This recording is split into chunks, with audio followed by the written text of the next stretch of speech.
بہجت المجالس میں بہت ہی خوبصورت بات لکھی ہے کہ اللہ تبارک و تعالیٰ کو جو ہے چار چیزیں بہت پسند ہیں۔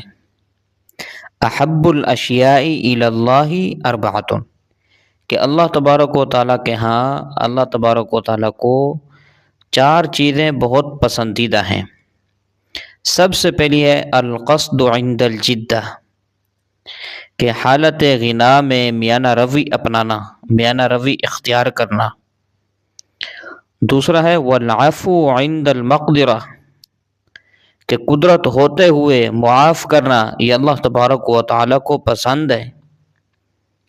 اور تیسرے نمبر پر ہے والحلم عند الغضب، کہ غصے کے وقت حلم کا مظاہرہ کرنا، اس کو برداشت کر لینا۔ اور نمبر چار ہے والرفق بعباد اللہ فی کل حال، کہ ہر حال میں بندگان خدا سے نرمی برتنا۔ یہ چار وہ چیزیں ہیں جو اللہ تبارک و تعالیٰ کو بہت ہی پسندیدہ ہیں۔ اللہ تبارک و تعالیٰ ان چار صفات کو ہمیں اپنانے کی توفیق عطا فرمائے، آمین۔